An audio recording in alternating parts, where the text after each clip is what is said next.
We do continue to learn more about a deadly shooting inside of a high school restroom in Maryland. This is video from the scene Friday at Joppatowne High School in Harford County, about 30 miles or so outside of Baltimore. The Harford County Sheriff says the principal and school resource officer responded to a fight in a first-floor restroom at the school.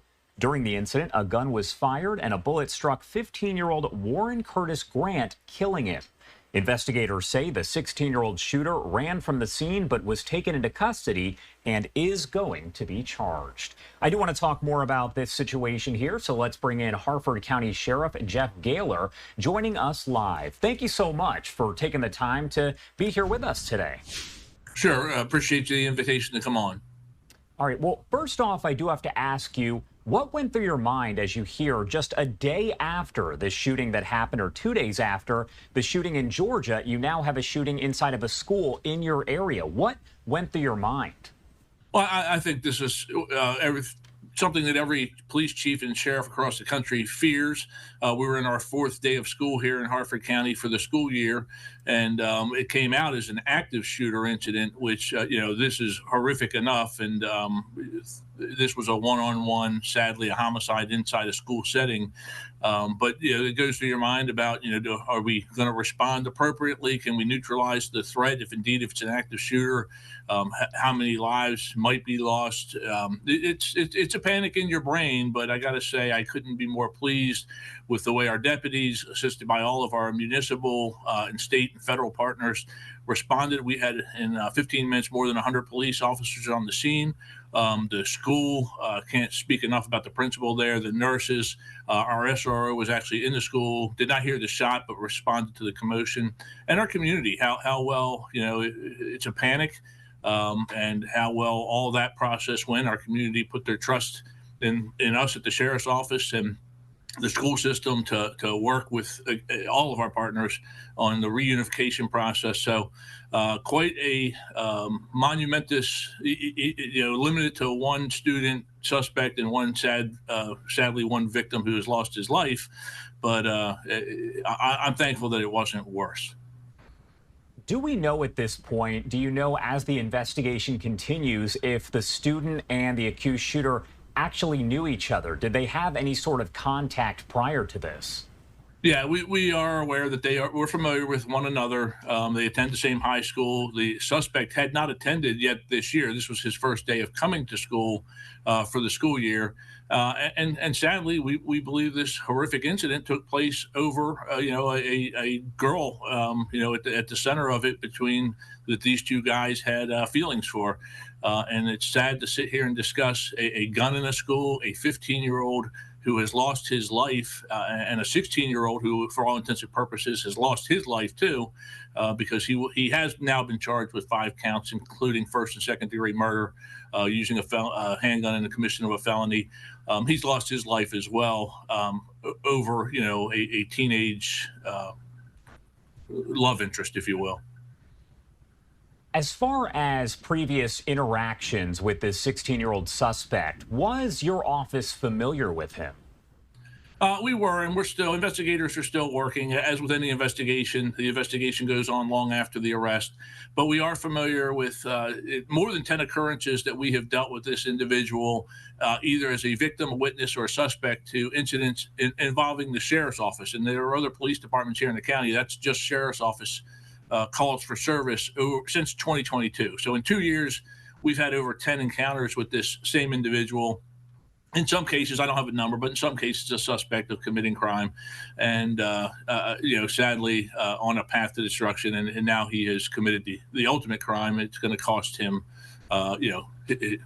his childhood, if you will. We played yesterday as you held a news conference, and during that news conference, you mentioned that the law requires juveniles in custody to essentially be allowed to consult with an attorney before being questioned by law enforcement. And you were very vocal about your opposition to that. How can a law like this overall hinder your investigation when you are trying to investigate something of this nature? Sure. In the 2022 legislative session, during the 90-day session that takes place here in Maryland, our legislators, our crime-friendly legislature, and we have some very good legislators from my county who oppose this nonsense, but they put in a series of police reform and bills targeting helping youthful offenders, children, and they even renamed it from juvenile reform to children reform to try to make it more palatable. And even our governor vetoed this. Our Republican governor at the time, Larry Hogan, vetoed this nonsense on the Child Interrogation Act, because in many instances the individuals would be read their Miranda rights prior to the law taking effect, and they'd want to talk to police, or the parents would want the young offenders to talk to police. It now requires the involvement of an attorney, and no attorney is going to say talk to the police. We know that, and that's what we have seen as a result. The governor's veto at the time spoke about this exact incident, that it's going to contribute to crime, contribute to not being able to perhaps recover evidence. And in this case, the gun is still outstanding. And had we been able to talk to this individual right away, that piece of evidence and where that is still out in the community somewhere might have been recovered. But again, I think that this legislation that they have passed has certainly hindered our investigators on serious cases like this, and then in other cases as well. Will security at the schools there in the county be increased, upped, beefed up as a result of this situation here? I know it's described, of course, as an isolated incident, but do you expect to increase security at the other schools there? We're certainly monitoring. There have been some social media, the good with social media comes a whole lot of bad, and there have been some things posted. So we do have an SRO in this county, and every high school and middle school, and then the elementary schools have coverage as well. So we do have I would say, a very good school resource officer program. As I said, there was an SRO in the school at the time of this shooting. We will enhance our presence, particularly at this school next week and at some other schools in the county, just to reassure the community here that we are doing everything we can to keep our children in what should be, one of the most safe environments, to keep our children safe while they're in schools. But again, both of my girls went to the public school system here in the county. This is what every parent fears. And you asked at the beginning of the interview, when I was in Parkland, different shootings happened back in the day, Sandy Hook. These are on our minds constantly, absent turning our schools into prisons. What can we do to keep them safe? And I certainly don't want my children to go to a jail. We run the jail here in the county. We know how to keep things out and keep the people in, but it's not the environment we want our children learning in. And what advice do you have for parents? Because especially considering what did happen in Georgia, not to keep bringing it up, but that was Wednesday, and then 2 days later you have this situation. What advice do you have for parents? What do you say to them when they do express their concern about sending kids to school?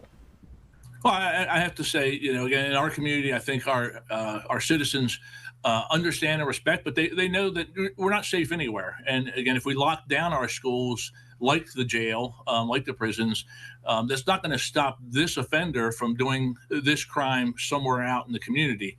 We need to focus on the issues as a society. We need to focus on the issues of why a 16-year-old has possession of a firearm. Those other involvements with law enforcement, should he be on the street, had something else given us the ability to maybe intervene with the criminal justice system, even though our legislature doesn't want that. Maybe the criminal justice system could have put this 16-year-old on a different path that never ended up with him shooting somebody. These are the societal type of issues that we need to deal with if indeed we are truly concerned about keeping children safe no matter where they are. My last question for you. Not everyone, of course, is familiar with Harford County there in Maryland. Can you break down that area? I know it's outside of Baltimore, but kind of describe it to me. Certainly, we're a bedroom community of Baltimore, about 30 minutes north, and we are very, blessed. We have a overall very safe community. Sadly, we've been in the national news a little bit recently. The tragic case of the mom, the 37-year-old mom on the hiking trail, Rachel Morin, at the hands of someone who shouldn't have been in the country to start with, was here in our community. But on average, our crime rate is very, very low. We have very few cases, but when we do, it seems like they are, on a national scale, tragic as this one is. And as we talked about already during the interview, everyone fears any kind of shooting in a school, an active shooter or this sort of event. So no community is immune from these sort of things, I guess is the point I hope to make. We like to think that everything that we do, we're safe. But back to your last question, what can the community do? Always, if you see something, say something. How many people maybe knew that this kid was carrying that gun with him? Other friends and stuff. If you see something, say something is something that everyone should be mindful of. Definitely. All right, Sheriff, thank you so much for taking the time to join us and kind of break down what happened there. Is there anything else you want to add about really anything before I let you go? No, I just got to praise the response of all of our first responders, the Department of Emergency Services, the fire, law enforcement, and the school system itself, and our community. It just we've seen some really tragic events here in our county, and every single time I'm happy to be on. Sorry to have to be on, but when I'm on, praising the response of the men and women of this office and all of our public safety partners. All right, Sheriff, thank you again for taking the time to join us today. We appreciate it. Thank you much.